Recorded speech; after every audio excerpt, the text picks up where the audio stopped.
So welcome to the June 13th meeting of the Medfield Warrant Committee. Got a lot on our agenda tonight. I know we have at least one of our members, Sharon Tatro, will be participating remotely. So I'll let her do the. Sharon Tatro participating remotely, sorry. And we have the rest of the folks here. I'm not sure about Amanda. We'll be looking for her online or in person. She hasn't shown yet, but otherwise, the balance of us are here. Since our last meeting, a lot has transpired. I understand Trinity has held another public information meeting and had a meeting with the school committee. And we have received today around 3 o'clock and distributed the first draft copy for public dissemination anyway of the land disposition agreement. That's actually been posted on the town's website, so it's public information. Each of the warrant committee members have received a link to that. And we'll be discussing some of that this evening. Coming up later this week, we're aware that the select board is meeting tomorrow evening to discuss the project and the LDA, and the school committee is also meeting again on Thursday.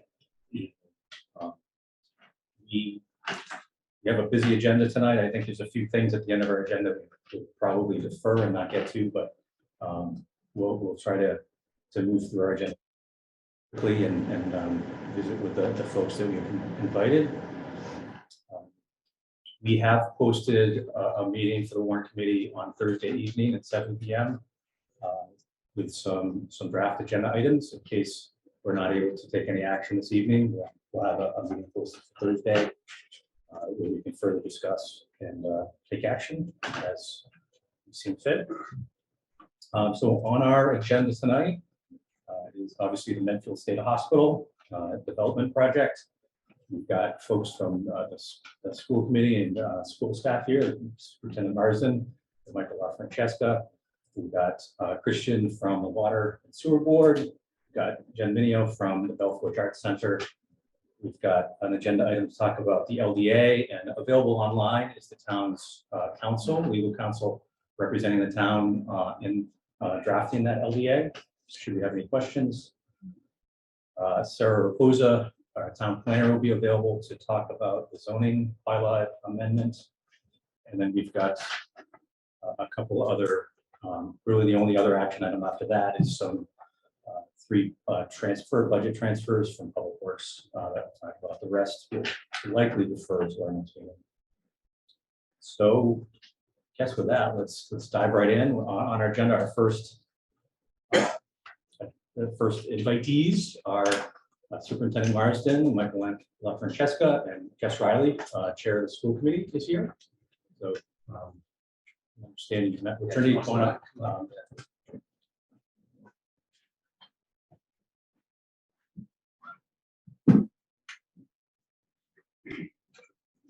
So we understand that you've had a meeting, the school committee had a meeting last week and had some productive discussion, and there may have been some events or things that have transpired since. And I know that the committee did have some questions in regards to the development, potential impact and benefits. Your committee or my committee? I'll let this be forward the warrant committee. I know they're looking at the due diligence and the peer reviews. A lot of the concerns that we had, questions we had were answered. However, there's still some things and questions that we prefer to hear straight from the school committee. I know there's been a lot that's gone into discussions leading up to this. A lot of information fed to due diligence consultants, the fiscal consultant, and the town's peer review of that. A lot of information provided by the school department. Seems to be well informed, but we wanted to have a conversation, have an opportunity to make sure that we're understanding everything. Welcome. Thank you. Thanks for having us. Do you want to start? Do you want to ask us specific questions or should we do a little background? Well, maybe let me lay a little background and then we can talk. That might be better. So, I think at our last meeting suggested that we invite you here because there was some concern with potential costs related to additional impact from school-age children. We believe, at least from my perspective, the annual cost. Jeff, you identified 535. Right. And we think that's the right, we agree that with that number too, as the Carl side. Mhm. So we think the annual cost is that number should be used. Not sure about who's in the range. I think we probably ought to just stick with the high end. Yeah, the high end of Right. that Cost. we shouldn't consider that the annual cost. But the question of capacity of our existing schools and, at the, particularly at Memorial, and we all know about Dale, but that was something that I know was a concern to me. I think others on the committee shared that too, and that's why we invited you. Now, since then, I know a few of us listened to your meeting last week. And I guess just for myself, I thought it was nice that you brought this up. I think since then, I've gotten the Carl Steidman fiscal impact analysis, which raised this question of additional apartment complexes in town, 3 additional ones, and the impact from that. When you combine that with what's going to happen at the state hospital, it starts to add up, and it's a concern. So, and so, thank you for dealing with that at your committee this week. That's good. And so, anyway, that's sort of the background, I guess. And I know there's been some discussion between you and Trinity and some developments. So maybe there's a story to tell on your part in terms of where we're at. We all have the actual LDA agreement. So we've seen kind of the negotiated amount in here of additional $1 million. So maybe bring us up to where we're at. So just one piece if I may, Please. with Carl's peer review, Yeah. he did bring the numbers back down. So I think when we were looking last week, we were looking at numbers at Chapel Hill and the other development, I forget the name of the other one, where they were projected numbers and they just haven't come to fruition at this point. I mean, there's potential of having them there, but they're just not there. So he scaled the numbers back a bit. I think he's around 112 right now with all 3 instead of the 190, which he was before. Okay. So he and I have gone back. He said, 112 including the state. right. Oh. So he sent me an email, I think yesterday, it went to spam again, so I got to respond back to him, but he's trying to adjust those numbers, but he feels that based on the actuals that are being used in those other 2 developments, that the number goes down significantly. Yeah. And like we talked about on Thursday, the real issue is where the kids come in, right? So if Right. we, Yeah. I mean, we historically have just disproportionate number of kids that come in at Memorial School. That's just the way it is in Medfield. Yeah. That's the way it always be in Medfield. Yeah. And I think that was the concern that we had last week, in which the committee was expressing their concerns around that, because right now we have for next year 23 per class in grade 1 already before the summer move-ins come. We've had, I think, 40 or so kids register for next year. A little more than half of those kids are going Memorial. So we know that's the trend. It's always been the trend in Medfield. So we just want to make sure that we can mitigate that if that does happen. And we tend to get, if we get 30 or 40 or 50 or 60 kids all in one school, and that's a problem. If we have kids like at Park that were spread throughout the district, it's much easier to take, but we can't predict that. Yeah.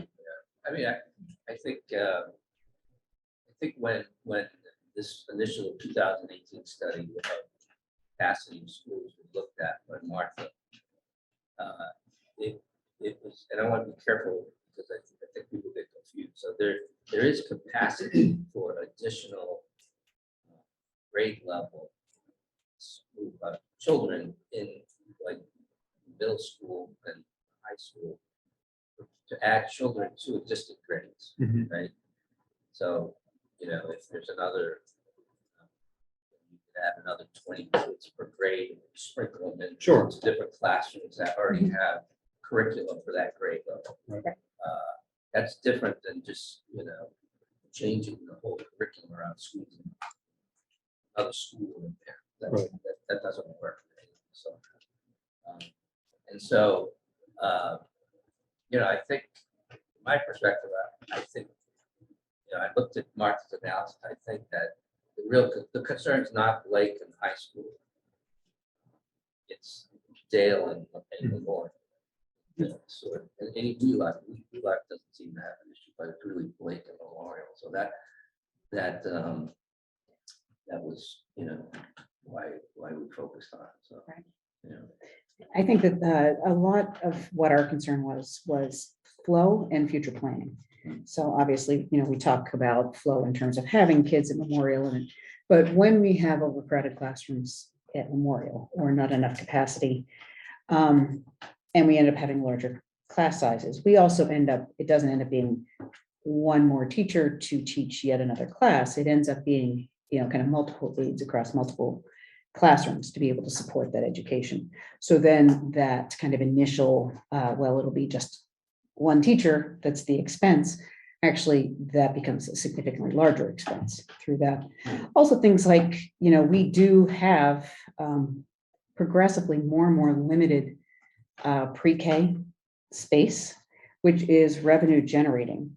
At the same time, we're looking at somewhere down the road at some point where it's possible we will have to fulfill, universal pre-K. Yeah. Same thing with full day kindergarten. We are at the point where we do not want to be able to have to pull back on full day kindergarten. It is the way of education now, and I think appropriately so. But if we do not have the space, then we cannot offer the same educational experience over time to the students, and particularly in the next, we're looking at this project, it is unlikely that we will have an additional elementary school before the hospital opens, right? I mean, I think we all kind of realistically understand that. In the meantime, the kids that we have right now desperately need to have the same or more support coming out of the pandemic, and we are having families move in who have wanted to be out of cities, be able to kind of take advantage of the housing market at the time. And I've already gotten 2 letters in my mailbox this weekend from people who are just looking for houses. Yeah. So it's not that the population with young children is going down anytime soon. And sometimes that bubble works out, and other times it's just not going to. Yeah. So we have to be able to plan ahead, even if, again, like the elementary school project, we never said that we wanted every single classroom filled to max capacity, but we had to plan for it to happen. And I think that that's our responsibility as a school committee, is to make sure that we're maintaining and extending the level of the quality of the education that we are able to offer. I think Jess makes a really good point about Memorial. So we hear about the days of old with 3,000 kids when your kids were in school and the capacity, there was no capacity issue. Well, that's because it was half-day kindergarten. Yeah. So there's, you need half the classroom, right? Things Right. change. So now we have full-day kindergarten. So there's half the amount of space in classrooms that we have, and that becomes a problem. So that's, one of the issues that, in Jess's point around preschool, we have 4 classrooms now sharing 2 preschool rooms because they're switching off at different times, and we have 75 kids on a waiting list for preschool. So we want Medfield kids in our district as soon as they can be there, not going to private preschools. So I think that's, the more room, the more capacity. I think that's what our plan was from the beginning. And the first rendition of Dale Street was a 3-4-5. So we could make that a pre-K building over there, early childhood center, so we could provide all the services that people want. So I think that's just, this just is going to put a little more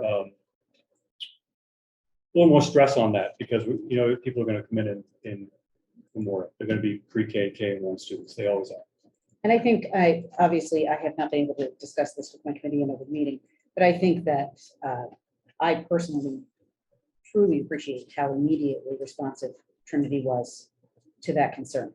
Yeah. That it was something that they got, that they know in other communities most likely, and that when we were able to point that out, they really did make sure that they were addressing that for us. And I do appreciate that Yeah, so that's much. great. And, thank you for bringing that to their attention. A question regarding that mitigation, maybe it's directed more for Todd.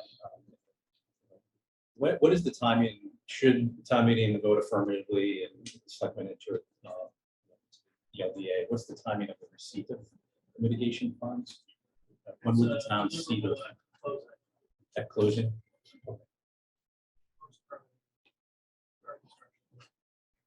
Closing from the LDA was sometime early next year, By March 2024. March 2024. And there's extension options. 2 years to go. 12. Mhm. Okay. So the receipt of those mitigation funds, early in the process seem to give the school committee some. And it allows us to be able to plan planning. over time, Right. if we're And starting to knowing that bump all up this- with it. not all this potential students are coming off here, it's as the things get filled out, filled, occupied. It'll be a process. So, And I take your point, Jeff, that classroom space today is very different. Even When 20 you have years ago. programs like the Yeah. RISE program. Mm. I'm sure there's examples like that in all different grade levels. So, It's interesting, even at the high school, when you're looking at what we built 20 years ago, as opposed to how kids learn now. Almost everything is, okay, let's get you started, and then I want everybody to kind of go and develop their own ideas, and let's meet in groups, and trying to move, fixed desk and chair units together to make those flexible spaces simply doesn't work. We muddle through, nobody's planning on buying all the furniture. But it is just a physically different model of learning. Yeah. And those, we'll need to be able to continue to accommodate those things. And I think those issues work all the way down to kindergarten and pre-K. so you're comfortable that resolution of this with Trinity sort of deals with major concerns of that. Yes. Oh, absolutely, Yes. absolutely. Yeah. And so this, we discussed at the school committee for support it next meeting Thursday. I think that I will bring it up on the agenda, and then we'll see how the committee feels in terms of whether they do a formal support or if we simply issue a statement at the town meeting, or if somebody wants to stand up and speak. I'll let the committee decide that. 5 people, so I Right. can't necessarily make decisions right off the bat for that, but I think that we should have a conversation about it, definitely. And I think at this point, many of our, if not all of our concerns about how we might do this have been met. And, all of the information going into the peer review and the natural impact statement. Have you taken any issue with any of the information presented? Generally agree with all the. In fact, Chairman, we had NESDEC, who does our enrollment projections for us, look at the work that was presented from Trinity, and they agree with the numbers. So they were pretty comfortable with the way that was done. They said it's directly in the ballpark they would have come to as well. So they're comfortable with it. And I think that we also had this conversation in the meeting itself, that it wasn't so much exactly about, we weren't going to argue numbers, yes or no, yes or no. It's that the larger issue, regardless of the number, the problem still doesn't go away. Right. So I think that we're all pretty much aligned on the numbers, and I encourage lower numbers, but we have hopefully planned for those that come in higher if it becomes the case. Any other member of the board committee have any questions or comments? I do have a question, because in terms of your positioning of the school committee, what troubled me about the meeting was the discussion about risk of, candidly, from a finance perspective. It seems to me that at least we should have a conversation if it's not understood, because it wasn't discussed.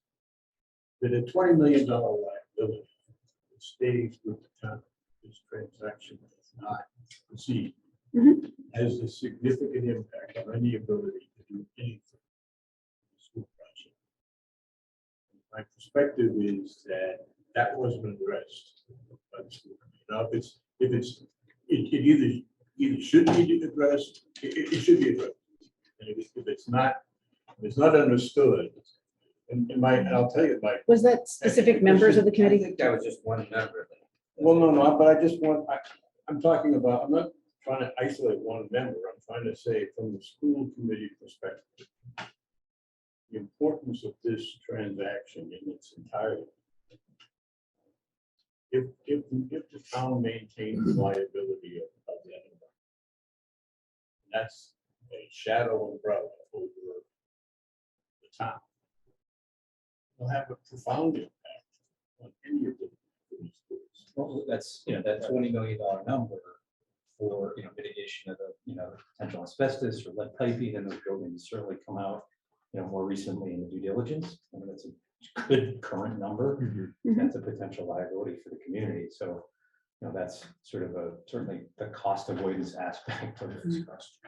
But I would like to say, Bob, just so that we're all very clear, that was part of the discussion amongst 5 individual members of the committee, in which that was one person's or 2 people's contribution. I know exactly, I haven't gone through and done the score yet. But I do have to say that so often there's criticism within the community that we simply kind of, just red letter stuff like, thank you very much. And that was a specific conversation around, that around an issue that's extremely important to the town. So if it comes up, it's not so much that becomes the story of the committee. I think that was 1 or 2 people. And, honestly, I think at that point, I recommended that people reach out to Todd or to whomever else to really kind of understand the risk reward scenarios around that. So, I mean, it's fine. But I do understand your point. I guess what I'm speaking to is that if you have a meeting on Thursday. Yeah. That would be addressed. Mhm. In terms of the liability to the town. I'm not sure the point you're making. That $20 million is real. And these buildings are not gonna stand forever. Right. They're not gonna- And they won't stand between now and when a school is built. Yeah. So. Get that. I just don't think that we have any actual input into that decision, right? Like, I think that was a reflection from one, What decisions are? whether, our input into the decision around the town meeting warrant and allowing the town to, or voting for the town to allow the town to enter into a contract. That's not a school committee decision. We can certainly have discussions about risk and reward, and sometimes there's people who may or may not agree for one reason or another, and I'm glad that we aired it out. I'm not sure that I'm willing to kind of put out a specific discussion around, okay, so we need to straighten out this risk reward thing, because I'm not sure that it's necessarily our purview. What we were doing was advocating for the schools and for the education specifically. So I understand your point, but I also think that I don't want to necessarily go through and belabor on a point that is not actually under the responsibility of the school committee. It's not- You know what I mean? I'm not asking. So maybe I'm asking, suggesting maybe I'm not it's your understanding. Not your responsibility. Yeah, I just But don't, I it's think I'm trying to in understand the- what you would in the like. Context of, so I don't separate the town and the schools. Mhm. It just is being discussed. It's your job, their job. This is our town, right? We live with, risk and debt Mhm. that came into play in the last school project. Assuming later responsibilities for other things. If there's a liability looking at in the eye, Mhm. and we have a program that provides relief, which this LDA does, it just clears one item up. I'm not asking you for the school committee to assume the liability. I'm asking that in the context of the town's responsibility and the need to build the school and to finance it, that we recognize, at least I recognize, that taking that liability off the table is significant to the future school building project. Yeah, or any other, this is a Well, but limited there's amount of not any resources. other. There is not any other, Jerry, and all due respect, we're looking at 2 things here. Yeah. We're looking at a school that needs to be built. Yes, Okay, so it's not any other, it's a school that needs to be built. I And- think we and understand this this. is- The and town has limited resources and taking away a potential cost from the community frees up resources for projects like the new elementary school, which is a high priority. First of all, it's not a potential cost. You know, I'm not sure what we're playing, we're dancing around this thing here. There's a $20 million liability that is significant to the town. If the and town goes forward and Can I approves, finish my statement and then you can finish it? Unless you want Are to, you you want to chairman? just cut me off. I will. Okay, I'm done. So it's a potential cost in that if the town meeting approves executing the LDA, then that cost is not a cost for the community. It's put onto the developer. And I Precisely. think that's what we're saying here. We're all in agreement. Yeah, and I don't understand where think- Jessica is coming from in that the school committee's purview is about advocating for schools. Understood. And Within the they do that very context of the well. committee, and I do And I do absolutely think respect, and not the your committee. Members have a the town. bigger picture mentality is what they understand. Yeah. I think you Yeah, just Maybe brought- not as explicitly stated in the, in your meeting, but I'm pretty sure I think, you understand the big. Oh, yeah. and from my perspective, speaking for me as one member of this committee, I know I didn't interpret what was said as a representative position of the school committee. I interpreted it as one individual's personal opinions, which we all have. We all get a vote at town. And I don't personally hold your committee responsible for taking a position on it. That's the role of this committee. Mhm. Is to take a position on this article. Balance all of these very good points that Bob's raising. Yeah. Which are really, Yeah, important. definitely. I think we're all on the same page. And Bob, I want you to know that we do think that I've way. been cut off, so. Sometimes, Sorry. but I can still talk to you. Please speak. But I do want to tell you that I think that I don't think that there was a worry that we should necessarily have that the school committee was all of a sudden going to come out of that meeting and say, okay, we absolutely cannot support any part of this or whatever. I am so thrilled that we've been able to work together to kind of mitigate what might be future costs and long-term benefits for the schools, and to make sure that whatever kids come to us in the next 6 years, be it in this project or in another project, that we'll be able to manage that and have those kids come here and have the same educational experience that they were anticipating and that we expect. But I do see that conversation as a conversation amongst school committee members, and So we let me- have let me just make individual one more conversations statement so I can sometimes. clarify, and then Yeah, I will withdraw. It's important, I think, from my perspective, Mhm. that the people in the town, specifically the people that serve those who understand the importance of this. Mhm. Okay? I'm only one of 9 votes, so maybe I'm overstating it, but I think that this is in the best interest of the schools.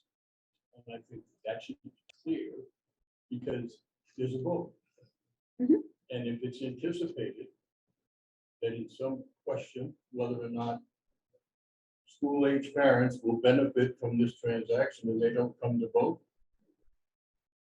but we know the importance of a 2/3 vote. So you make your own judgment. I'm just making a statement. Yeah. No, Thank you, Mr. Chairman. Yeah, no, I mirror your statement, and I agree wholeheartedly, and I'm optimistic that, going forward, we're also going to be able to talk as one community and determine that. Mhm. Any other questions or anything else that you'd like to discuss on this? I don't think so. You're good. Appreciate the Well, opportunity. we have it on the agenda for Thursday and we'll talk about it. And I think, obviously, we're communicating quite well at this point, and we do appreciate Trinity's kind of gesture, or Yeah. very generous gesture. Yeah, sorry, please, yes. So I just wanted to make one more comment. I could ask earlier about trying some discussion about the studies, just to clarify, it's an unconditional payment. So this payment that Trinity has indicated in the past week's time, that we're willing to step forward and pay, irrespective of the number of ways shown. There's If no Mark here conditions is on wrong, or if Carlson is not, it's just Yeah. payment based on information that was gained from that. Yeah, I think it's great. It's outstanding. We actually, there's another member of the warrant committee that's joined virtually. Amanda, would you announce that you're here and are participating remotely? Yes, thanks, Jeremy. Amanda Hall, joining remotely. Amanda and Sharon, do you have any questions for our school visitors before we let them go? Not at this time. Thank you. Thank you. Thanks, Ann. No, I'm good at this time too. Thank you. Right. Thank Thanks, you. everyone. Appreciate it. Yeah, thank you.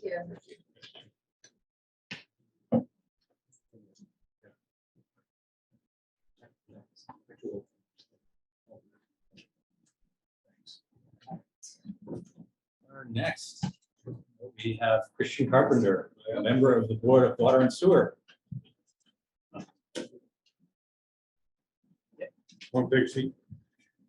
Like, really? It's just a conversation. So we've seen, the utilities related to the redevelopment of the state hospital property have certainly been well considered and well studied and researched over the years. I would call them, undefined time on the Board of Water and Sewer, an active conversation about water supply. Is there capacity for sewer, sanitary sewer, from the government? There's been multiple studies and consultants that have looked at it. More recently, due diligence by VHB and peer review by the town's peer review consultant, environmental partners. And that has been discussed.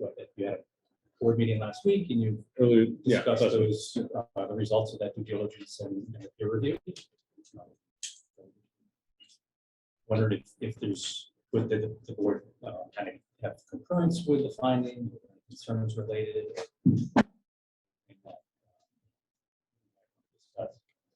Yeah, big picture, I think we were pleased with the results of the study. Environmental partners was pretty well aligned. So we don't have any big concerns with the proposed project with respect to water and sewer capacity. I think we should be good. The environmental partners report did point out some important things that we need to keep doing, measures around infiltration and inflow with the sewer system and continuing to manage and find those sources and tighten up that system so that we don't overwhelm the sewage plant, the treatment plant, as well as, continuing on the water supply side and making sure that we're doing everything we can do to manage water use in the town. They're proposing to do all the right things around, being very tight with minimizing water use and minimizing sewer needs for a project that size. We do have the capacity on both the water and sewer sides, so it's just a question of us continuing to do what we've been doing the last few years. Is there any concern of any additive effects from this development and other developments that are occurring in construction? Water supply, sort of capacity? So we didn't address that specific question at our meeting, so I won't speak on as though the board had, but the other projects that are going in town right now are just not as significant as that as far as what they're adding. So having gone through the chart and looking at the last 10 years of our annual usage and what this project is adding to it, I think by and large that there were a few years, I think 2011 timeframe where we would have had a problem had this project been in place. We've reduced water usage enough that even the other projects in town, I don't think are causing a concern for us. And as far as the proposed work, on site, it appears that all of the water infrastructure can be replaced. Services to the buildings, as well as the collection system for sanitary sewer and actually downstream connection. Right.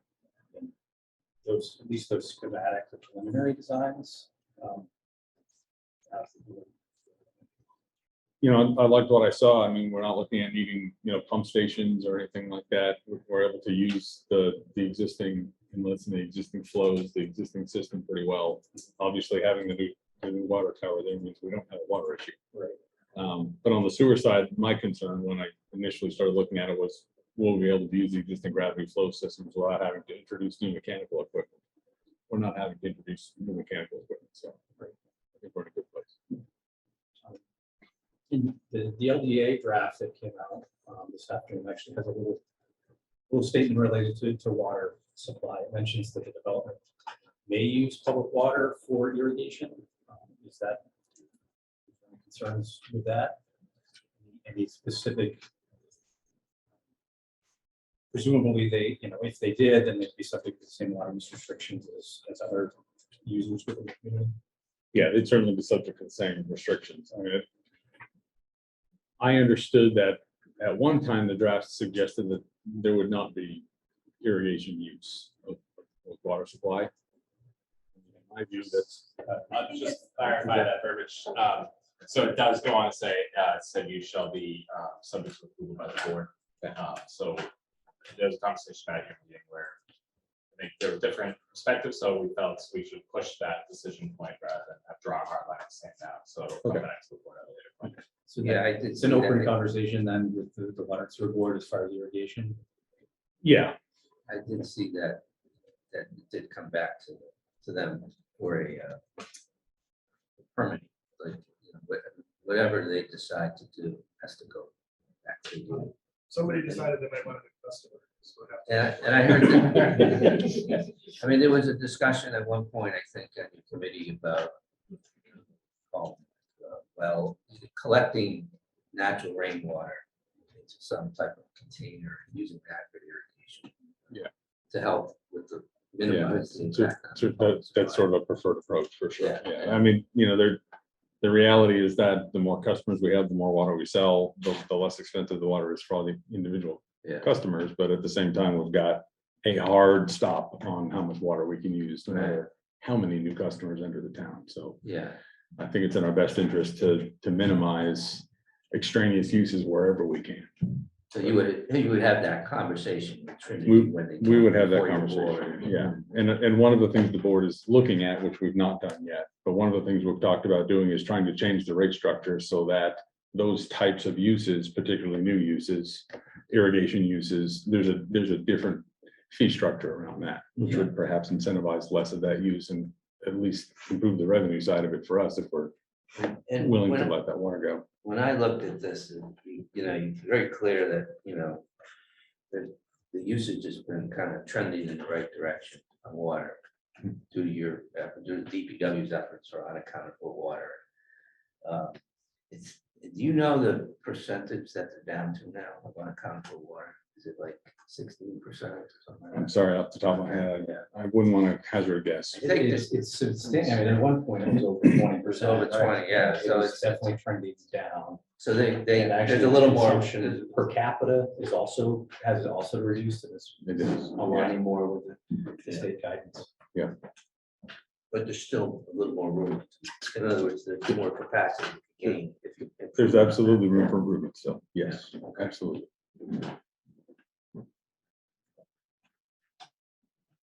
Any questions for Christian?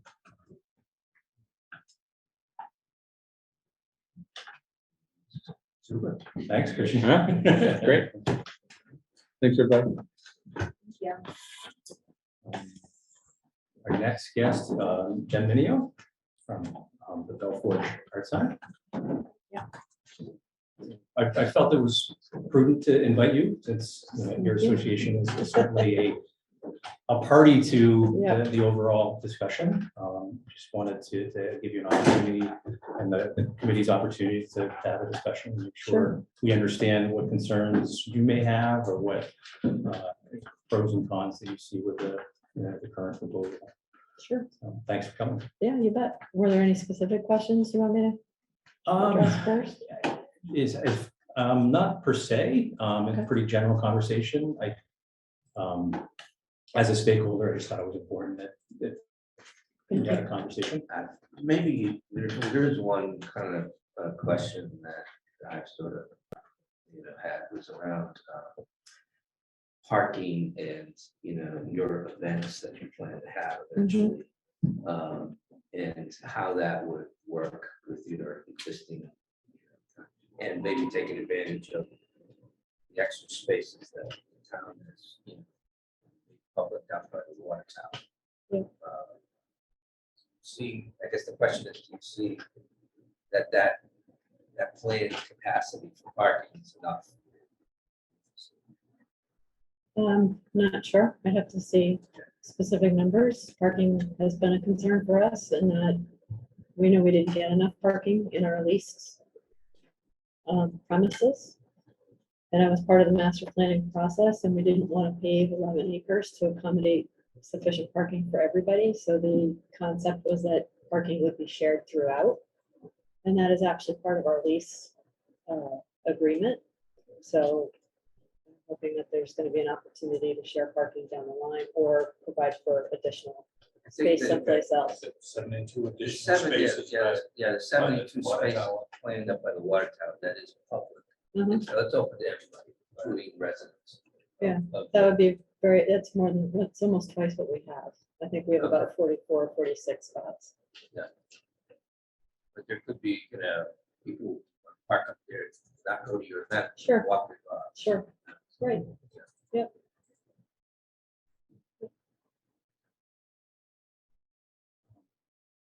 Now having, a copy of the draft LDA. I understand, it's the donations to Belfort is kind of a separate matter, so the town is not party to that, and that's why it's not mentioned in the LDA. It's a separate agreement. But as far as the offer that's been presented, that's all still on the table. We just spoke about it this morning. Of course. Thank you for asking. What does your dream future look like up there in terms of program? See up there. Yep. Well, we're off and running with the performing arts already this summer, with 24 dates outside. Will be every weekend now through October 22nd. So, that's basically our first act. That's the piece that we have control over in terms of the lease. So that's our initial focus. That, But once you get through construction, that new facility. Yeah. See happening then, classes. right. Well, the second building is 17 classrooms. Many of them are small. It's, for music instruction in terms of the small ones, that'd be 2 people at most in some of those classrooms. But the idea is to sort of support the artists from where they're learning to where professionals are presenting, and to be able to have that in a space where they can interact with each other. So there'll be that new addition in between to actually connect them. That will also provide full accessibility to the space where neither of those buildings are accessible today. And we'll be putting in support space in that new addition so that we don't lose any program space in either building. So the bathrooms and catering kitchen for events and things will all be in that new addition. New addition. Yep. That's great. And the utilities will be under there so that they don't interfere with the acoustics of the performing venue. We're very excited to be working with Trinity. I think we couldn't have had Yeah. a better partner, quite frankly. They've proven that they value the arts, that they've done work in this field in the past. We're just super excited about the historic preservation approach too, which is beneficial to us.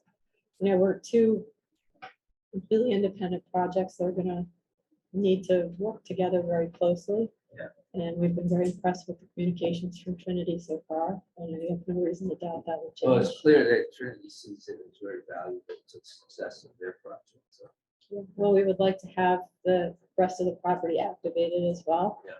And, where I would see, we would still want to forge ahead even if Trinity wasn't there. But it's hugely valuable and beneficial to us that they're bringing the infrastructure into the property and not an expense for us to do. So, And our historic tax credits will both benefit from them going through the process too. Gee, what's the process with that historic tax credit? Have you secured some already? We have 1.1 million so far from Okay. state. For the state? We haven't started the federal process yet, but we're expecting close to 3.5, maybe 4 million. If they actually, is it just an agreement to provide that? Yeah. Or do you actually have the money? Nope, I have letters. You have a letter? Apply 3 times a You have year. promise, I get a letter back that says what the state will do. Okay. That 1.1 from the state, the 3.5 million from the feds is in addition. No, the Or is 3.5 that is in total? total state and federal, and we're only projecting 15% from the state and 20% from the federal. The state never quite gets to 20%, so we're being conservative on our revenue side. How's your fundraising? We've got some momentum. I'm Good. excited to announce. Good. I said we've got momentum. Thought I had dogs. We have those two. We have those too. Yeah, we just got a $200,000 grant from the state, which we've already matched with a private donation. We're waiting for another one for 250, which will also require a match, but we're trying to begin the design and construction documents this summer, which is a 6 to 8 month time period, because we want to align with Trinity's construction schedule. That puts us into permitting and reviews next year as well, so that we can begin in 2024 also. So the plan for us would be to complete that fundraising by early 24, at least to a point that we'd be comfortable with getting our financing in place. Because pledges will come in over time after that. Yeah. But I will say Needham Bank has been very enthusiastic about supporting this too, so I'm confident we can figure this out. What's that total project estimated cost again? 25 million. Yep, but that includes some capacity building in our campaign expenses, and it also includes about 2 million for strategic reserves going forward, because we would expect it to take 2 to 3 years for us to ramp up on programming to get to our revenue projections. So you need to build that in upfront, exactly. So actual construction is more like 20 to 21 million. Part of that, the tax credit. The front part, yeah. That's over and above. Oh, that's above. Yep. Well, I think I read you hired some full-time fundraise for you. I now have a staff of 3.5 full-time people. I have two fundraisers and one director of marketing and a program person. It's the synergy that, potential project has. So, Yeah. it's wonderful. Thank Glad you. that you've got some momentum as well. Yeah, thank you. We're really excited. Thank you.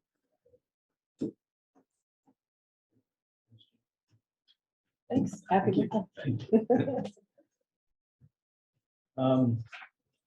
Okay, we do have virtually Lisa Mead, she's the council representing the town in formulation of the LDA. That's the next on our agenda. It's to review and discuss the land disposition agreement, which now is available online, available online for the public to view. And distributed to the committee earlier today. Kind of forms the details of what is included in the deal. Seems to essentially mirror, the discussions that we've had previously, but more formalizes that into the documents. So not just been available. Does the committee have any questions on it or discussions to be had regarding the LDA? We do have the benefit, as I just mentioned, of the town council here this evening. Lisa won't be available. Should we have our meeting on Thursday? But we do have outstanding questions. We can certainly try to get those answered prior to the meeting Thursday.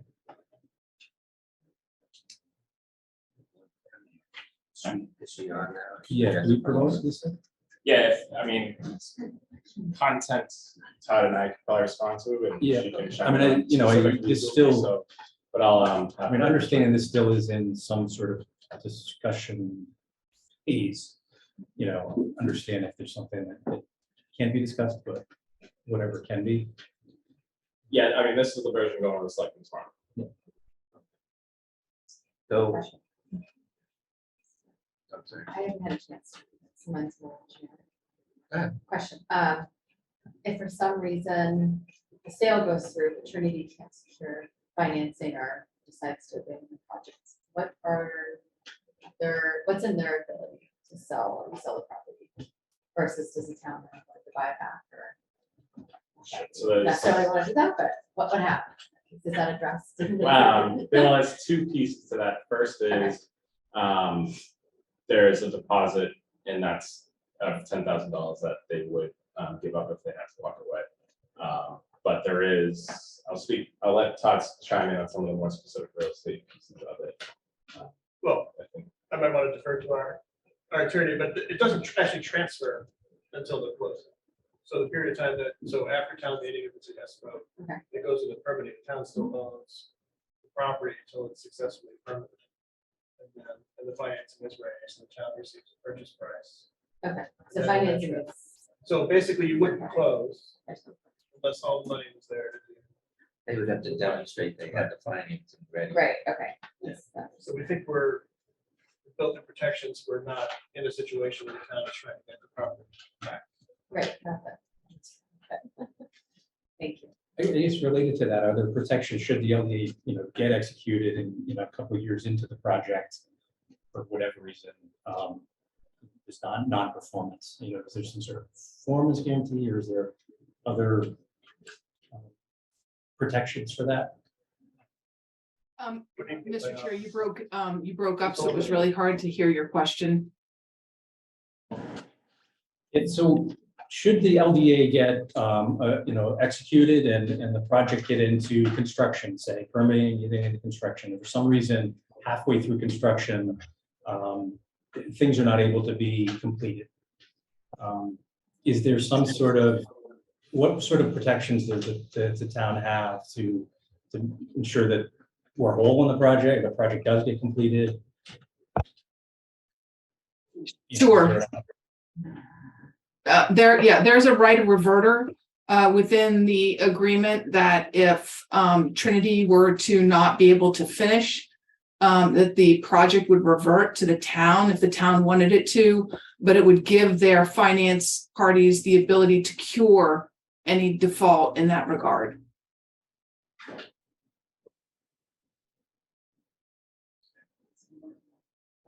So, did I get that right? So then would revert to the town, so we would own the property again. Is that what I heard? That's correct, if the town exercised that option. We actually, what alternative would we have? Because if they could not complete the project for whatever reason, that's the only alternative. Revert to the town and it's our issue. So am I hearing that correctly? Back to where we are today. But also, I think the cure right for the lender, the Right. investor, is to replace Trinity with somebody who will Right. step into their shoes and complete the project subject to the As a LDA. practical matter. Right.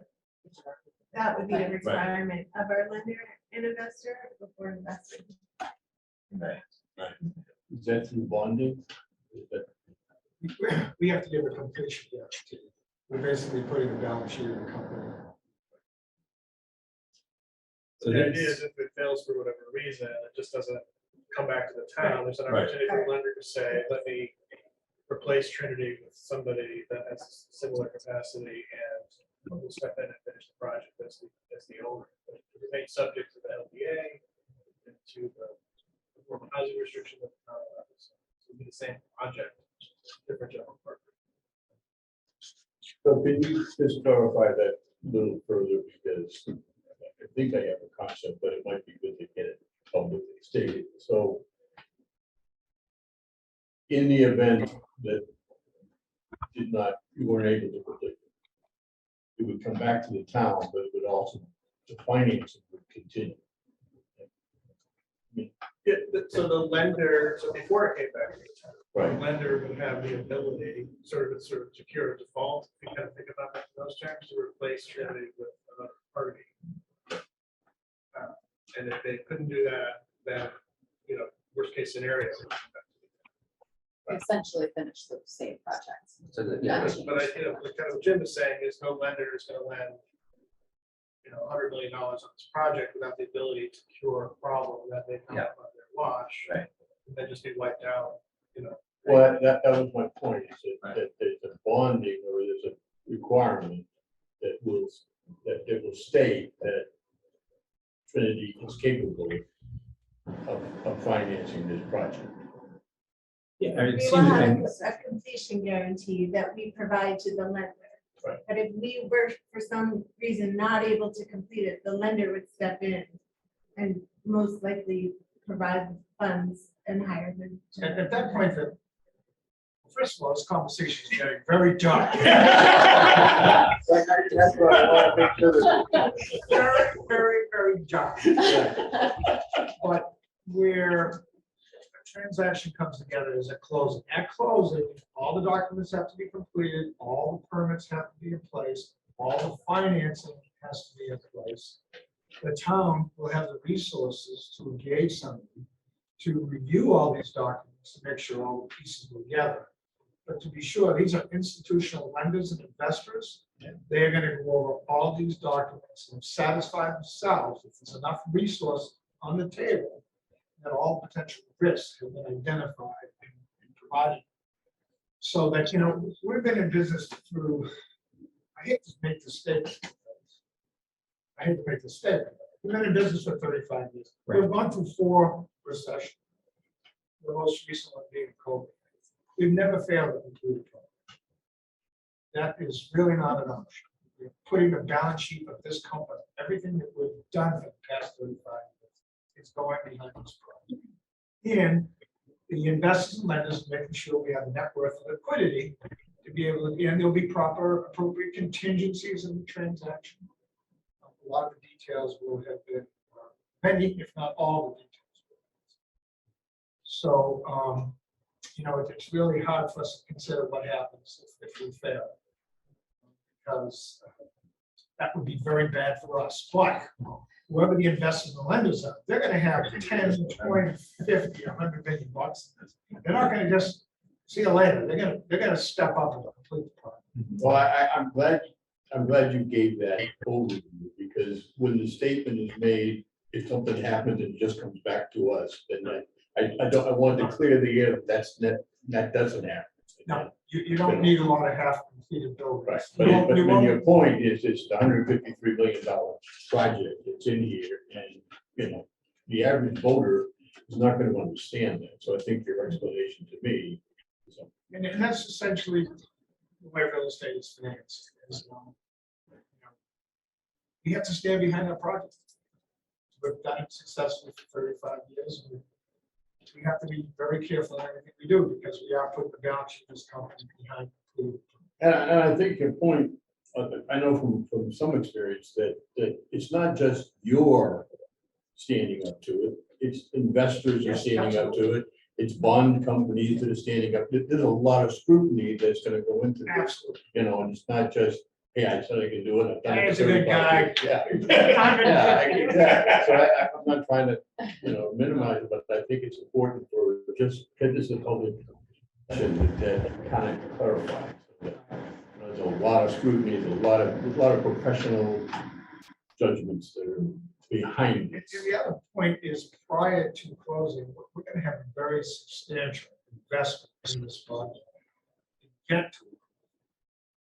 And all the due diligence, all the plans, all the documents, are going to be a very substantial investment to get to closing. So we're in.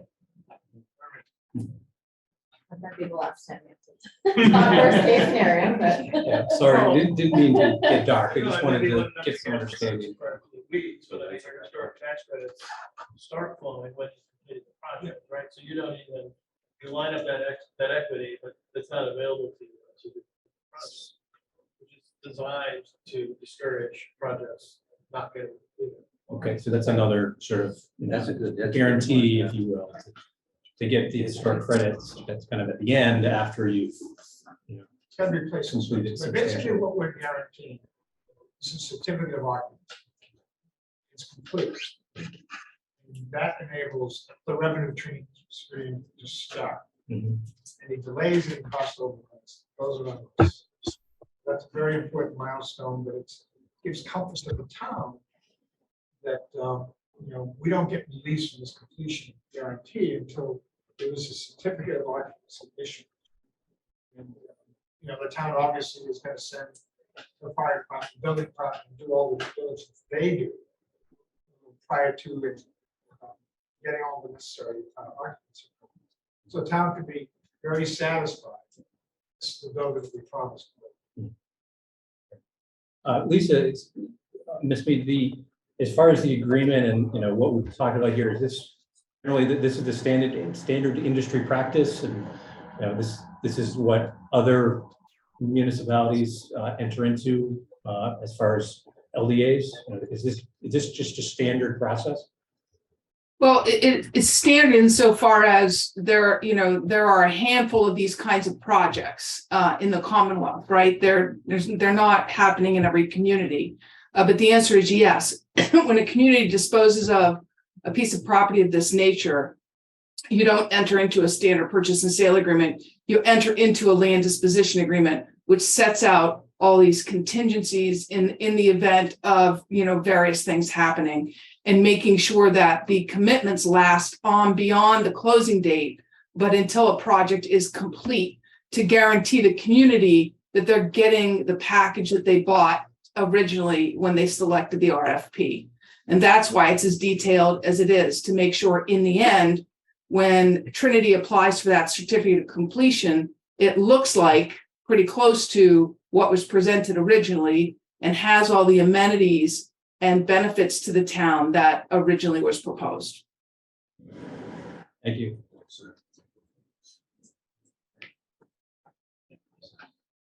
Lisa, I had a question on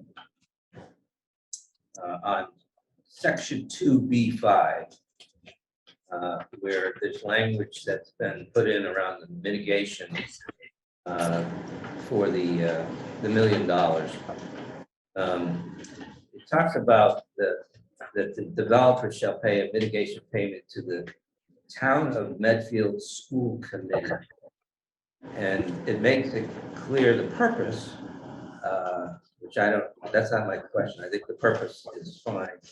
But the payment to the Town of Medfield School Committee seems a bit, I was curious why that particular wording was used instead of just the Town of Medfield. Don't we need to appropriate this? Yes, under chapter 44, section 53, the funds that come into the town will need to be appropriated. I think there was some desire to make sure that it was for the purposes of the schools.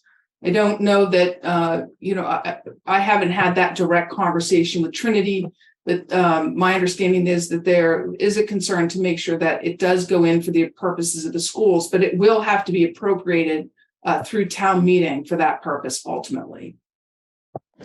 I guess I was just, I think that it says for the sole purpose to offset impacts on the schools. So I think that's clear, and that's not really a problem for me. It's just saying that the payment is to the Town of Medfield School Committee. I think it just didn't sit right. I think we can have that discussion, but you're absolutely correct. Under 4453, it does have to be appropriated, absent a gift, obviously. Yeah, I don't think the Warrant Committee has an issue as far as the use of those funds, just to make sure that those funds come in the proper way. Yeah. Yeah, it's clear. I think it's clear in the agreement. Right, what it's for. What it's for, yeah. We can certainly talk about that, but I think that everybody's clear on the process. General discussion on it? Yeah. I have a quick question about it's has to do with section B.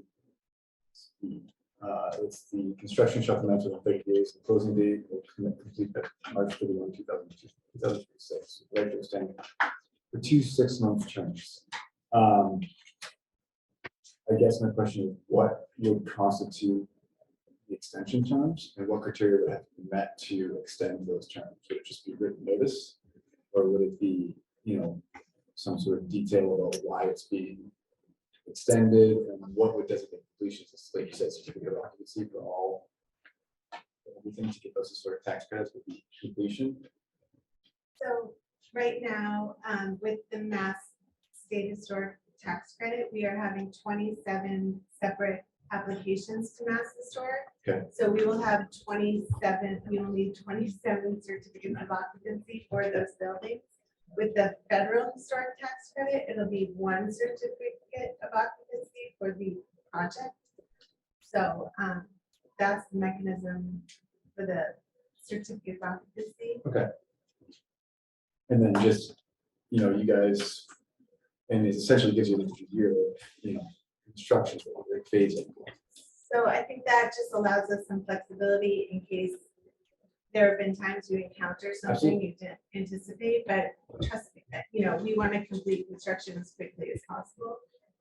We're paying construction loan interest every month on a gigantic construction loan. So that would be, if needed, just allows that stuff. And then there's no time frame where Trinity has to, exercise that option. It just is kind of like up to the last day, you guys say we're not done. Or is it, I'm just used to having some sort of time frame where the option has to be 9 days prior or 6 months prior. I'm just curious. If I can comment now, we could find out the day before closing that some attorneys might just have a baby. You can't show. Right. It could be something as unpredictable as that, or something else that comes up invariably that the document doesn't show up. We need that flexibility. You just need that flexibility. So, to look for a usual customary notice period may constrain that, because it's going to be wire to wire.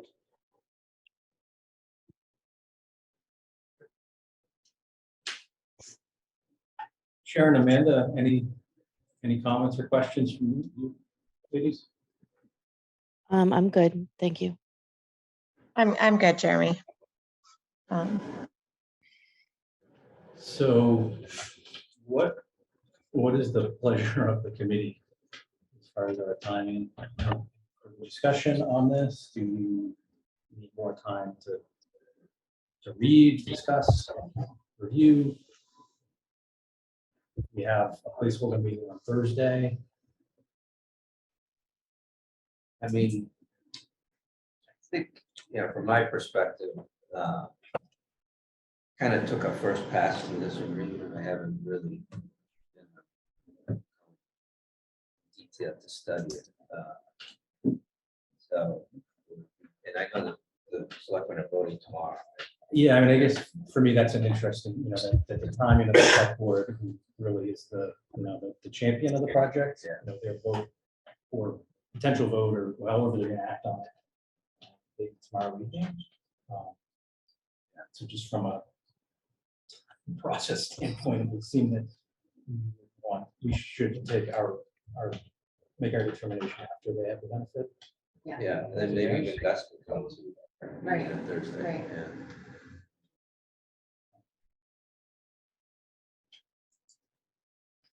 Let's see, maybe we got the agreement at 3 p.m. today. I mean, yeah, considering this is like, we're having the most consequential vote you'll make. Yeah. Living in Medfield. We ought to give it a little more. Okay, seems good. So, then, that kind of nails down our meeting. It is posted, so we will have our meeting on Thursday at 7. With this being one of the major, maybe major items to discuss. But in the interim, I definitely encourage folks to read through the LDA. Again, it's publicly posted. We'll have a link to the full document, some 20+ pages long. And also all the due diligence that's gone into supporting this. So A lot of the details we have heard from, from various committees and Trinity, so, a lot of the information that informs the LDA, we have heard already, and the LDA really just kind of pulls it all together. So I wouldn't expect that there's going to be substantial surprises, but for the sake of thoroughness, let's defer over until Thursday. Can I ask Todd a quick question? Sure. Before we close about this. So on the, I thought Sarah was gonna be here. We will be joining momentarily. Oh, she is? She is. All right, okay. Yeah. Yeah, so our next item is the zoning bylaw amendment. And Sarah is to be joining us when she's available. So if your questions related to that, we can wait, but Yes. if you have any other questions for Todd? No, it's on the second, regarding it's on the LPA, second. Now's the time. It was on the second.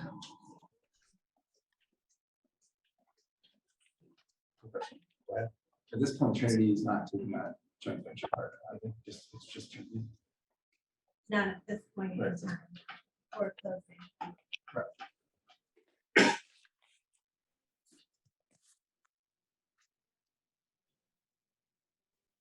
Let's move on. Sarah, you all set? You need a Oh, can moment, or you you're- hear me okay? I can barely hear you guys. I'm so sorry. Yeah, we can hear you loud and clear. Sorry, or maybe our microphone's a little. Okay, so I apologize for me not being there, and I apologize for holding the phone so close to my face. How can I get started? Well, and maybe if you could give us the benefit of sort of an overview of what's proposed for the zoning amendment at the Medfield State Hospital and sort of the rationale reasons behind it. And any discussion that the planning board may have had and their current stance on the proposal. Okay, happy to. So in reviewing the proposal, it became clear that one element of Trinity's proposal was not able to be implemented because the zoning, which was passed in accordance with the master plan, did not allow for the reuse of building 13, which is in what is now known as the buildable portion of the North Field. So back in 2019, just prior to the zoning special town meeting, the town, in collaboration with the planning board, master planning committee, board of selectmen, determined that having a buildable and non-buildable portion of the North Field was most advantageous. However, there was an oversight in that the master plan called for the building 13 to actually be demolished.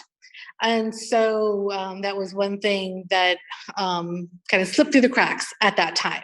So this zoning amendment is actually, I would say, considered quite minor because it basically copies the allowable zoning and design guidelines and uses as the other historic buildings in the core campus. So none of the language is actually new, it's just repeated in this buildable portion of the North Field area. So the planning board held one public hearing on June 6th, and the amendment was noticed in the Hometown Weekly on May 19th and May 26th. Two comments were really received for the public hearing.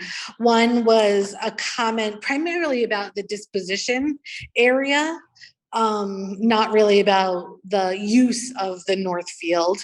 And then earlier in the day, the Board of Selectmen had a 1 p.m. meeting where they discussed the zoning bylaw, and they actually just asked about the definition of infrastructure, which, as an FYI, it's actually not defined in our zoning bylaw, but we're just using the, generic term for roads, utilities, stormwater, that sort of thing. And as a caveat or a sidebar, one of our implementations from the master plan was to do a zoning diagnostic, find areas of our zoning bylaw that needed improvement. And that was exactly one thing that our zoning consultant picked up on, is having consistent definition. So you'll see that come next year. But back to the this tweak to the state hospital district, the planning board voted unanimously to support the article.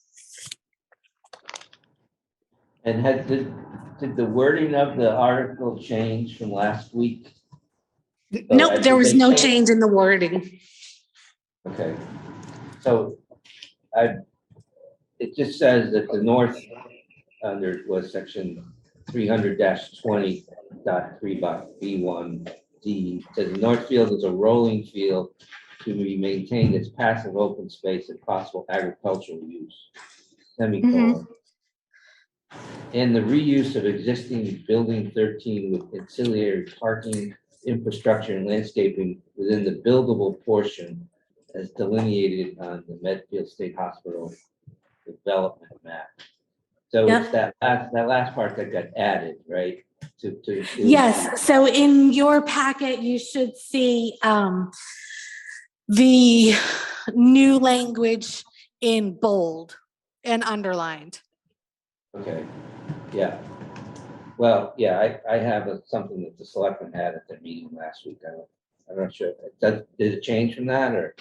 No, that's. No, the only thing that changed was in the original advertisement, it was just in bold, but in the warrant, it's bold and underlined to distinguish it Okay. from the headers of the sections. And that Medfield State Hospital map that's referencing? Yes. Is that what's in the LDA agreement? I don't think so. I think we're referring to the map that's in Article 20 of the zoning bylaw that was adopted in 2019. And that's the one where it shows the sub-districts, and then the Northfield sub-district has a dashed line showing the buildable and unbuildable portions of the Northfield. Okay. All right. Sarah, in general, this is a relatively minor change, basically just kind of clarifying or extending the limits of one of the subzones to encompass building 13. That's correct. It's actually not changing the limits of the subzone. It's just changing the allowable use Okay. to Gotcha. allow for multifamily rehabilitation of building 13. And this all is still in concert with the master plan that was developed for the state hospital? This is actually one of the deviations from the master plan that Trinity is doing, because they are seeking to preserve all of the historically contributing buildings. So the master plan said that they wanted to demolish it in order to open up that view shed of the north field. But Trinity wants to reuse it. So it was a little blip. You want to get the tax credits? Yes, tax credits, is that what Steve said? Any questions or comments on the zoning article amendment? Thank you, Sarah. Thank you so much. So if we don't, I mean, this is an action that we can potentially take tonight, if we're in support of the zoning amendment, as read by Steve and presented by Sarah. Should we want to do so? Thank you. Yes. I move that we recommend Article 2. The zoning change to it for Medfield State Hospital District, incorporate the existing use of building 13 as presented. Is there a second? Second. All right. I'll take, we'll do a verbal of all the folks in person, and then I'll ask for Sharon and Amanda to give their votes. All in favor? Say aye. Aye. Those opposed? Sharon, I in favor. Amanda, Yes. Aye. passes unanimously.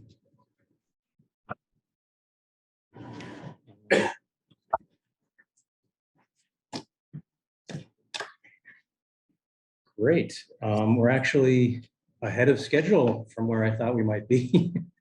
We may finish before 9. Make up for the overage of our meeting last week. My pumpkinness appreciates that. And so do those who want to watch the Celtics game. Ha ha. So we do have, we did have on our agenda talking about the school building committee formation.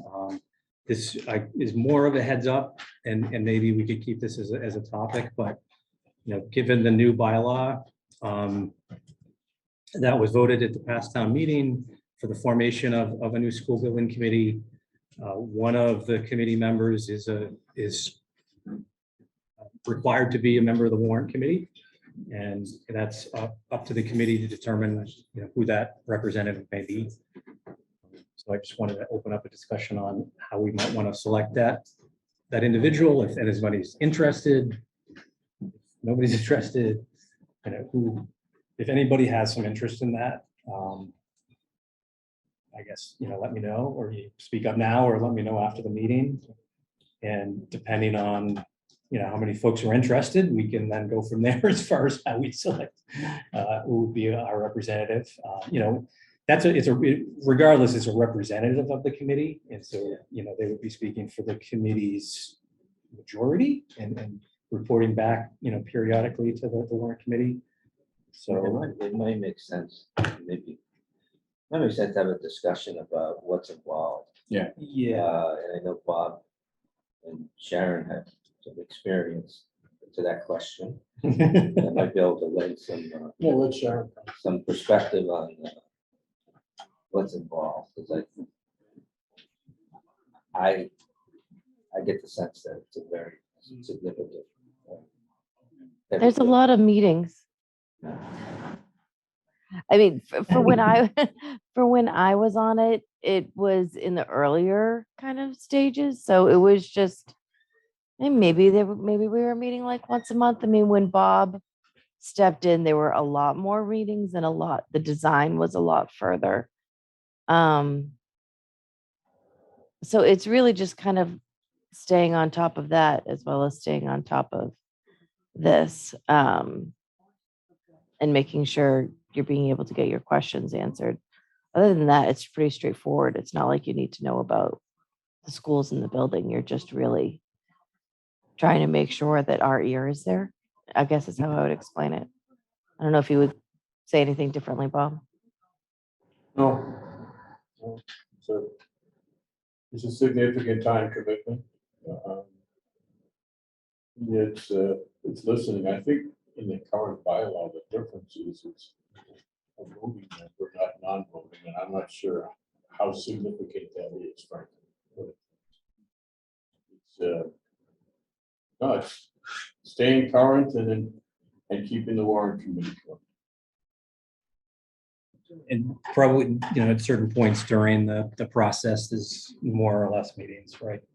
I'm sure the lead up to, the fall town meeting, there was a lot of meetings of the committee. I mean, I would, ebbs and flows.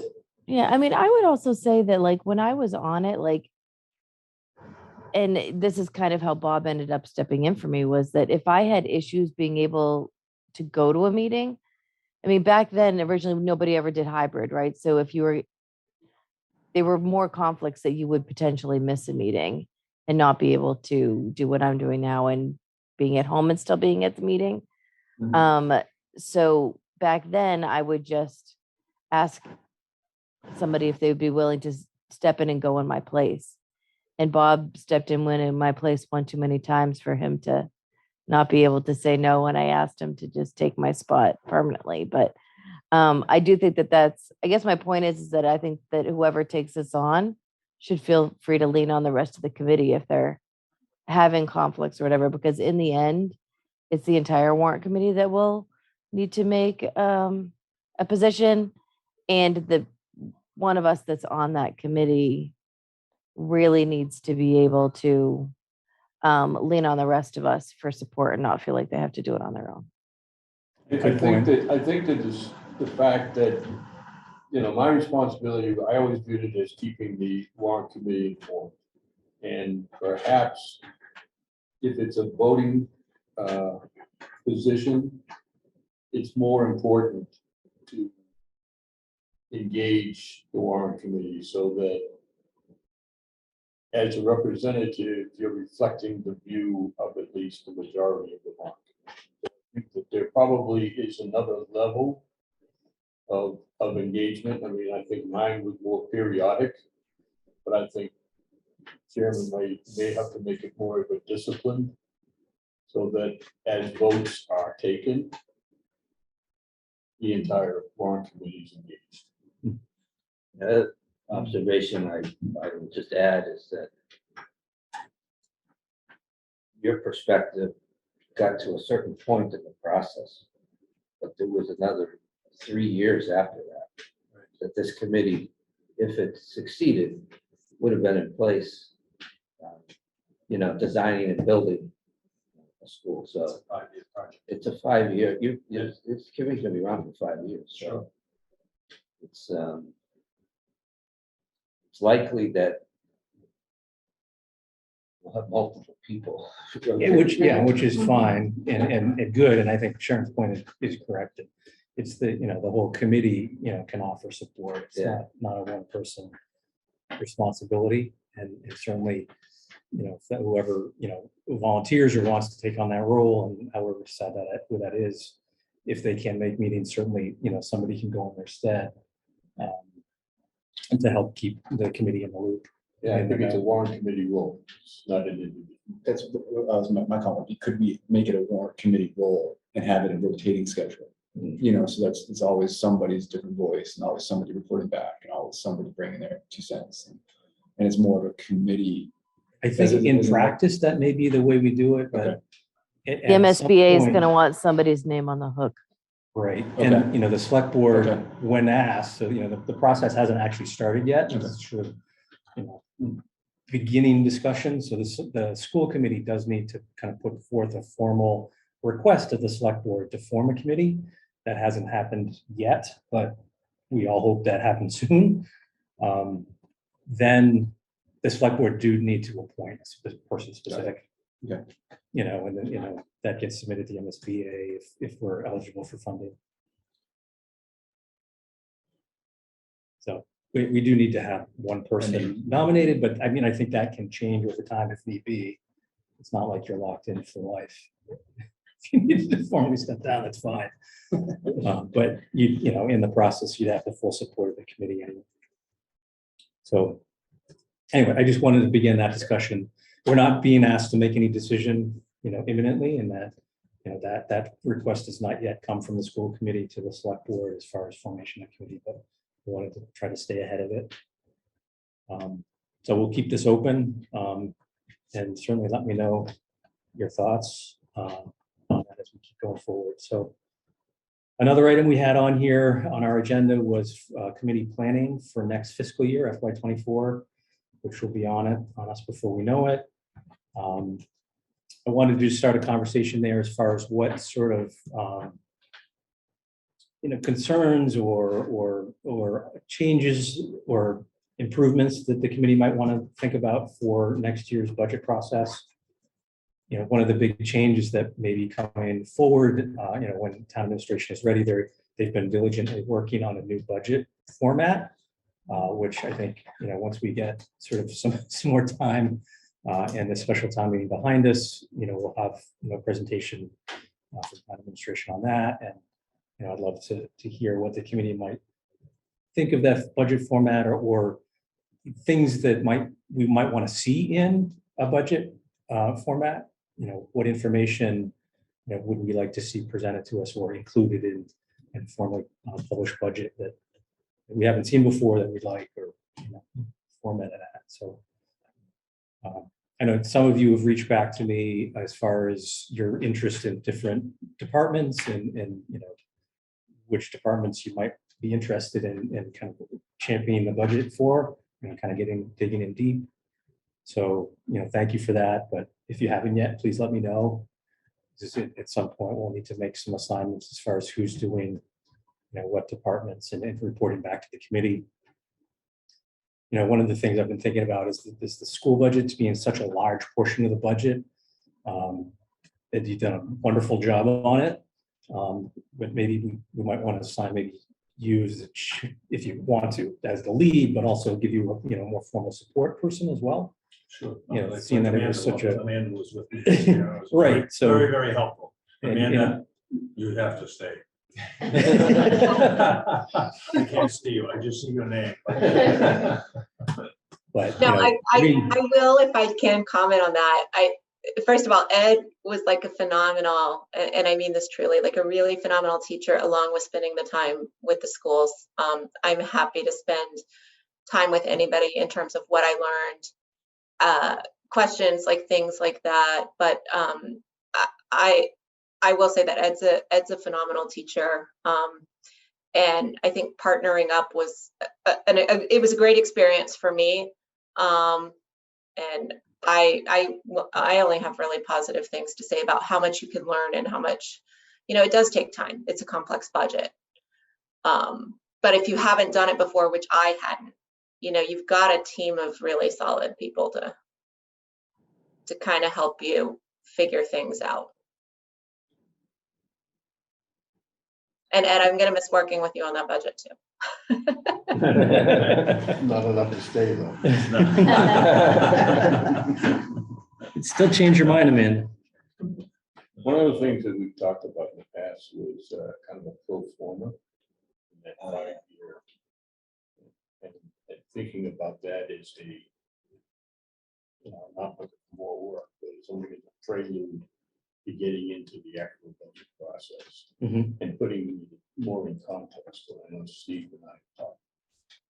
Yeah, I think that's one that I'd like to serve some consideration. Yeah. And I've talked with. And we kind of Nick about formalize that a little bit more in the financial policies and, the update about that, 5-year forecasting revenue expenses and adding a little bit more structure to that. Really in the budget process would be Having a great. view of, the conversation there about, what are the liabilities we're looking at? What are the things that are there? So we don't just look at it in an annual piece, but in terms of. Right. Yeah, I think that's really important. I think the ability to look forward, we're not gonna have it, we're not gonna nail it down. The farther out we go, the harder it is, but at least we'll have a site that will help inform us as we look at these. The challenge would be to get the school to do that, right? And to go out, 5 years. I know they do, we'll do a strategic plan and maybe they can base it off of that, but to put numbers behind it, I think that will inform a lot of residents about, what does our future look like? With some assumptions behind it. It's not a crystal ball. No. It's far from it, but it's something. Something's better than nothing, in my opinion. I think what's interesting is what happens is, and we did this in my former job in Mansfield, is both the schools and the town, you can have a base 5-year plan. This is status quo today, this is how costs increment, et cetera, and this is what it looks like. But then I know in the schools, you can take the approach, okay, if money were an object, what are the things you would do? What are all of the things that programs that you might do, different curriculums, what are the things that you would pursue over the course of 5 years if you could? Yeah. And the town did the same thing. Departments, and then you see what that looks like versus the revenue stream, and you see the delta. Yeah. And you say, oh my God, these are all things that we really want to do as a town or as a school, but we can't afford them because of the revenue constraints. So it's a really interesting and it's a good thing to do, the 5-year plan, because you're never going to get to everything you want, but it does tell you really where you stand. And every year, you kind of update it. You really can only go out 3 years with any kind of crystal ball clarity. Yeah. After that, you really don't know. Right.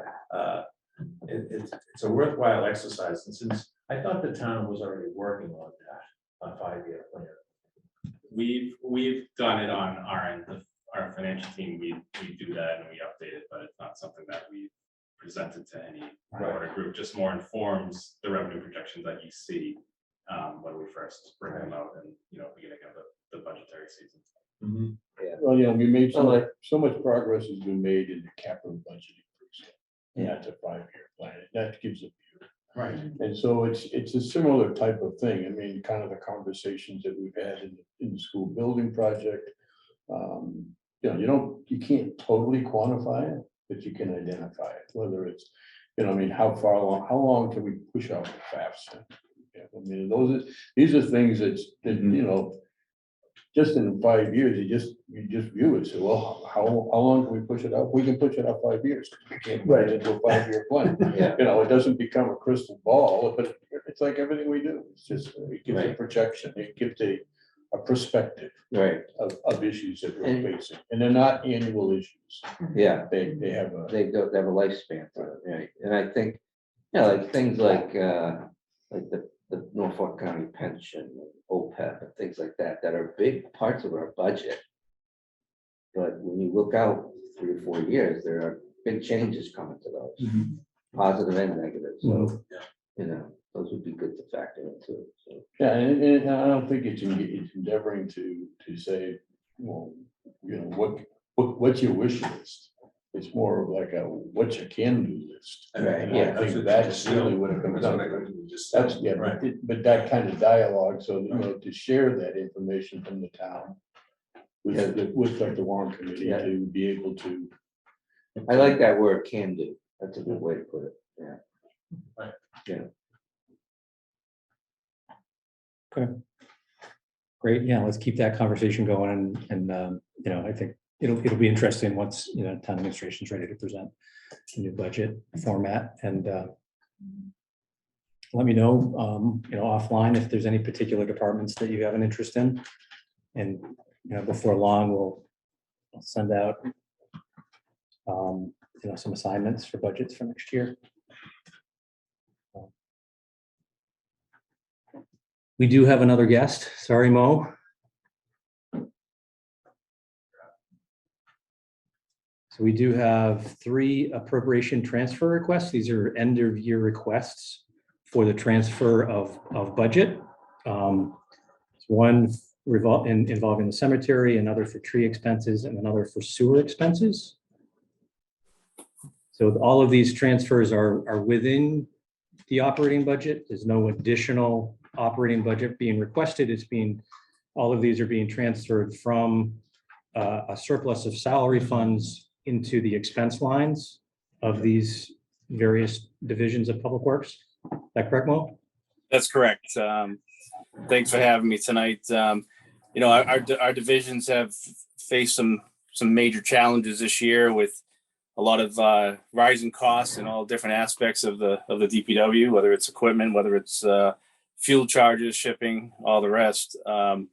With tree, cemetery, and sewer, those 3 budgets have been hit the hardest this year for us, and for different reasons. I think tree is mostly from different storms that we've experienced, and a lot of emergencies that we've had, especially on weekends where we've had additional tree work that they had to mobilize crews, because we have our tree services are contracted out. We don't have any tree crews in-house, so that puts a stress on our budget there. So we have money in the tree salary expense that goes to our tree warden, that we're able to manage this.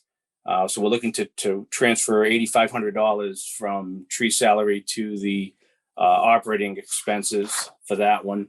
The cemetery one, similar to last year, unfortunately, with being in COVID protocols for the last few years, we've experienced it's a tremendous amount of, hate to say it, a lot of plots have been sold in the last couple of years, which is unfortunate, but just part of reality right now. and many deaths that, that seem to happen over the last couple of years, and we're still feeling that pinch. So that contract services for the burial services have been a real issue with our budget this year as well. And lastly, the sewer department, we've had multiple situations at the treatment plant that we know we have I&I issues and other ones, but equipment failures. This year we are replacing a capital item, which is the influence screen. Everything runs through that when it comes into the plant. That's on our capital, but it didn't last until the end of this fiscal year. So we're trying, making emergency repairs to that, as well as the clarifier, as well as the sand filtration system, valves, things that we've, unexpectedly that we've had to repair or replace. So we're looking for monies from the salaries. Fortunately, we've had an excess in our salary budget. One of our employees was not here half the year and returned to us just this past February. So we have an excess in there that we could transfer over, which we're fortunate this year. Some of those sewer expenses that you're covering now, would those potentially come off the capital plan or be deferred? No, these are just unexpected extra expenses, unexpected expenses, unfortunately, except for like I said, the influence screen is being replaced with our capital that was approved this past town meeting. So July 1st is when we can try to get that replaced. So we're still trying to make it through till June 30th. In essence, well, you're really just moving the budget dollars and salary to some other line. Yes, we're not asking for budget more, because it was overexpended. Yeah, we're not asking for more money. Luckily, we have we've been trying to plan for that a little bit. So Luckily, we have the surplus, though, in salaries. Yeah. What? Right.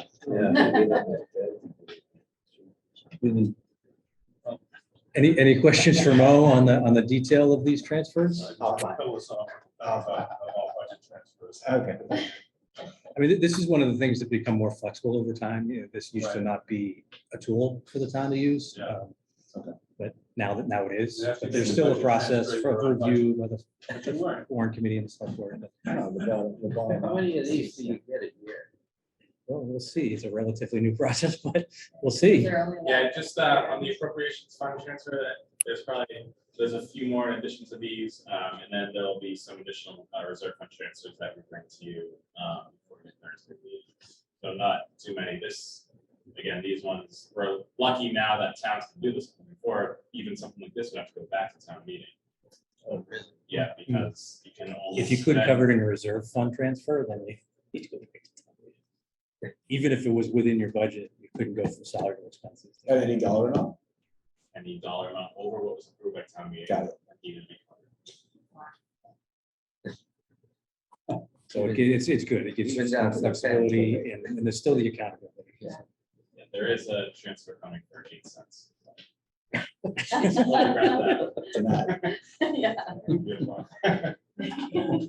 So these appropriation transfers, like Mo's proposing, are within the public works budget. Right. Reserve fund transfers are from the reserve fund appropriation that was appropriated at town meeting into the department fund. So that's still within the town budget, but not within the department transfer. Actually, this conversation is useful, and if maybe it's a thread to pick up. If there's a preference for how you would rather see these, because for example, we do have some that are coming that we're just using reserve fund because it's more than the past practice. But if you, as the Warrant Committee, would prefer to see just sticking to the departmental budget and making transfers across departmental lines, that's an approach we can consider moving forward. An appropriations transfer such as these requires your approval as well as the board of selectmen's, whereas the reserve fund transfers only require your approval. That's essentially not reserve fund for you folks to control. And the reserve fund is the general. Yeah, it's for any town departmental, but it cannot be used for like the public schools expenses. I mean, it One makes seventy, sense. right? It's 150 this year, fiscal 22, 170. Would it make sense for a preferable approach to be, have them try the appropriation transfer, and if it can't be brought together, then they go to the And reserve? it seems to be for tracking, the actual expenses in the department, that's probably Right. a better accounting approach to do the appropriation transfers. I mean, it's another step, unfortunately. It's almost Yeah, backwards from I what you know. think it might be, more of a hurdle for the within department transfer than using the emergency You reserve. let the variances stay. A budget's just a roadmap, so you get all of these Yeah. 25 line items, some are gonna be overexpended, some are gonna be under. If the total for that department, the police, fire, whatever it is within the budget. Well, you're used to the Yeah. school budget. That's the always difference. You true, can do yeah. that on the school budget. I can't do that with the municipal side. That's the problem. Yeah. I know, try and manage projects, I totally, I totally get that, but But I mean, I could, to Jill's point, I could understand sticking with an appropriation transfer just to be able to get better tracking of accounting, but Right. they're, depending on the situation, you may Sure. have to go. That's my take. just throwing it. I don't feel strongly. No, that's right. I don't think it's really been a discussion point. It's something we've been talking about internally when we're going through this, in terms of what would folks rather see, and it's like, I think stay within your budget if you can, right, first, and then go outside. Right, So, that's right. Yeah. And then you can always look back during budgeting, what came in last year, then, Right. odd pattern to that, especially if you're doing. So let's entertain a motion for these three appropriation transfers as presented by Mo. It's a $10,000 transfer in the salary division from salaries to expenses, an $8,500 transfer in the tree division from salaries to expenses, and a $70,000 transfer from salaries to expenses in the sewer department. So move. Second, all in favor? Yeah. Aye. Those opposed? Sharon, I approve it. Yes. Amanda? Approve. Okay. Done. Thank you all. Thanks, Mo. All right. Have a good night. Good, Joe. Well, that's the last of our items on the agenda. Anything else come up that we want to quickly touch on? Reconvene on Thursday. Just for the vote, right? Nailed you. We can be pretty expedient, yeah. And it can be hybrid, if folks will need to participate hybrid, that's fine. Okay. So maybe we could just talk about the special town meeting. So what, because we won't have much time between Thursday and Right. Monday, I guess. Yeah. What's the plan for? Are there any volunteers to help write? I mean, we voted favorably on the zoning article. Any volunteer to write the majority opinion on that? I guess, well, our unanimous opinion on that. Any volunteers? It doesn't have to be written, since we don't know what it is. No, but I mean, generally, there's does the Warrant Committee have anything to offer? I mean, we probably should give some brief statement about our process and why we supported it. I mean, if no one, it defaults to me, so I'm happy to write it if nobody else wants to, but just wanted to offer it up. Yeah, that seems pretty not controversial. Yeah, I'll take care of that. Pretty simple, straightforward. It's pretty easy. The longer one, we haven't taken an action on it yet. Are they expecting us to give a, I guess the question is how extensive, for the school, is it an extensive presentation like we did for the school? What is Scott expecting us to do? I don't know if he's expecting anything specific per se, but certainly we need to state what the Warrant Committee's recommendation is and have some justification for that, and I think it's our opportunity to tell town meeting what the process was and what we considered. In the case of the Article 1, the primary article at town meeting, there is a active champion of that. Yeah. So there'll be formal presentations by Trinity, by the hospital committee, they'll be the front, front and center to answer questions that come up from town meeting. So, I mean, I think at a lot of this town meeting coming up, we're gonna be We won't have to do too much. sort of an audience more so, once we do our, present a positive motion and give our stance on it. Most of the questions, if not all, are gonna be directed by the moderator to the committee or Trinity. Yeah. I would imagine, so. Oh, that's good. Yeah. Has there been any feedback about the lessening of the quorum requirements? I believe, is that tomorrow? It's tomorrow. They voted on Or it. they already have. They So voted, the quorum has been 150. reduced to 150. Yeah, they For voted every last- town meeting? No, Just special, Oh. just this one? Just a one-off. We ordered 1,500 wristbands in a similar fashion to the special town meeting for the school, so we're anticipating well above that, but it is lower than the range. And it's also my understanding that Scott is gonna go directly to a written vote for Article 1. He's not gonna do a standing count.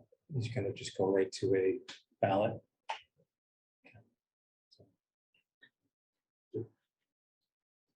And I know they talked about, did they make a decision on like how he's gonna do that, Nick, like whether he'll go do Article 1 first, and then Article 2? He hasn't reported back to, I don't know, he could have decided, but I don't know Yeah. right now, yeah. Yeah, he is. So he hasn't decided. which one's He gonna- did mention the process of voting for Article 1. Any volunteers on Article 1? I mean, I guess presuming that we'll have a positive motion. I'll likely be hybrid next week. Okay. Graduation. Or And that's Thursday, rather, sorry. Totally fine, so. Yeah. And I'm hoping we can be a relatively concise meeting. But, it can take as long as it takes. Yeah, I'm not sure if we'll be able to get back to Medfield by 7 o'clock. Like, back by 8. Mhm. Yeah. So, might be over by then. Yeah. So you're not sure you can make it in? No. I'm actually working the US Open. And I'm working. I'm done till like 6:30, 7 o'clock at night. Mhm. Then I'm getting back. Okay. Should be important to get his vote. Yeah. Yeah. How do we do that? Can we, are folks available at 8 if we started right at 8? We want everybody voting. I can't vote.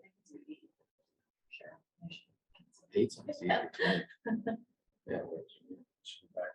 I posted it for 7, I can certainly just amend that later, or there are some transfers, I can just check in with you and maybe just take this up with the department heads. Sure, for that. Yeah. Or I'll send you the list. Okay. We're down 1, right? Mhm. Yeah, We're yeah. at 8 now. Amanda's gonna stay through, right? So. Amanda, Sharon, are you available on Thursday? If we did the main discussion at 8 o'clock? I can do that. I can do that. Yeah.